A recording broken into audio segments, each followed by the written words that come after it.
Hey guys, welcome back to my channel. Today I'm going to be talking about the value of auto junkyards and how you can use them to beat insane dealership prices and nationwide inventory shortages.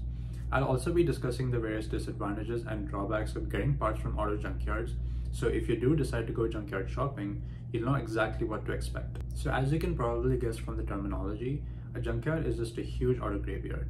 The cars that you see on a junkyard have many possible sources. For example, you could have an insurance company that deemed a car salvage and sold it to the junkyard. You could also have an owner who decided that he didn't want to put any more money into fixing his car and sold it to the junkyard for cheap.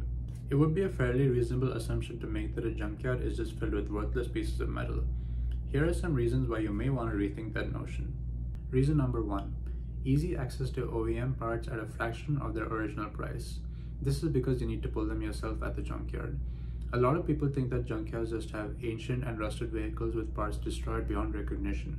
This is simply not true. Take for example the second generation Lexus GS300 that I found at the junkyard with a passenger seat in perfect condition, no rips or stains. This would cost you a grand total of $32.99 to take home. Or another GS300 with a climate control unit in perfect condition other than a little bit of dust. This would set you back $9.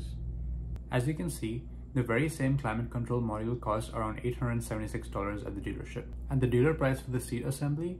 Well, I'm just going to let you guys read it by yourself. So it's really all about putting the effort in and having a lot of patience. And the best part is, you don't have to pay or wait for shipping.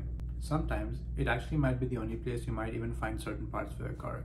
This is very common, especially with older cars, as manufacturers start discontinuing parts. I actually experienced this myself. When I bought my GS300, this little bezel around my shifter panel was missing. Figuring that it would be a pretty cheap part, I tried looking online, only to find out that Toyota discontinued this part pretty long ago. I then paid a visit to my local junkyard and found it in about 3 minutes. Third, it's a very good place to try out certain repairs before you attempt them on your own car. For instance, I repainted my car recently and I had a whole lot of body trim pieces to remove. Some of these trim pieces, especially these window belt moldings for example, are very tightly installed. So I just spent a day at the junkyard trying out different removal techniques without fear of damaging my own car. Coming to the drawbacks, there are two main ones. First is that the parts are used.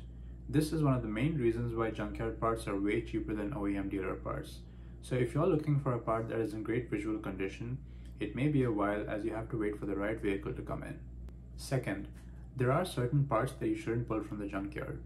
The cars in the junkyard are constantly exposed to the elements, and this may compromise the function of certain components such as airbags or brake booster systems. These parts are integral to your safety while driving a car, so you should never replace them with junkyard ones. So now that I've conveyed just how useful junkyards can be to you in your DIY endeavors, here are some steps that you can follow to make sure you have the best experience pulling parts at the junkyard. The first step obviously is to find a junkyard. This is fairly simple. Just hop online and do a Google search. Some of the junkyards that I like to frequent are Pull and Pay and Pull and Save. Pull and Pay in particular is a good example as it has locations all over the US. You can find the links to the websites for both of these junkyards in the video description below. Once you're done picking a junkyard, the next step is to make sure that a junk version of your car is actually available on site. Hit the search inventory button and fill in your make and model type. You may even be able to find out how long the vehicle has been on the lot for.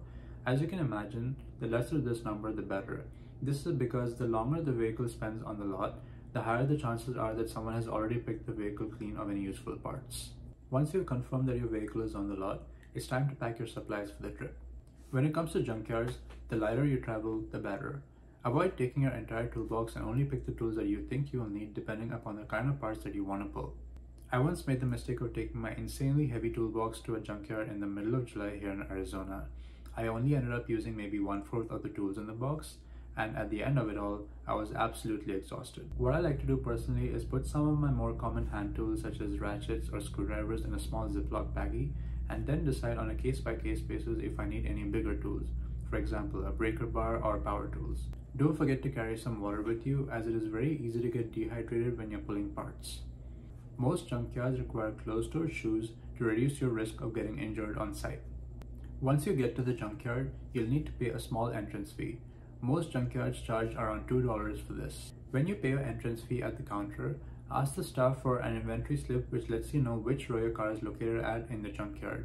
Even though we already checked online if the car is available, it is always good to double check because sometimes the website may not be up to date. Junkyards can get pretty big, so if you're not sure where to go, don't hesitate to ask the staff for help. Most junkyards will have a map at the entrance which shows you how the cars are grouped on the lot. As you can see here, the cars are grouped depending on the make.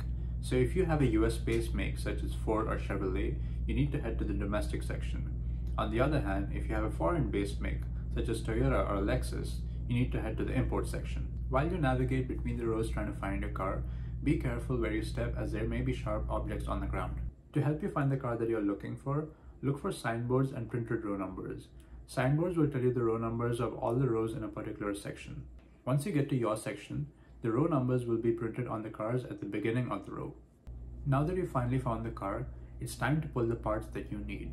While pulling parts, always be mindful of your tools as it is very easy to drop a tool on the ground and lose it in the mess. So that brings us to the end of today's video.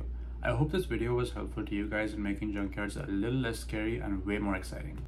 If you guys have any of your own tips for junkyard diving, I would love to hear them, so definitely leave those down in the comments below. Thanks again for watching, and I'll see you guys next week.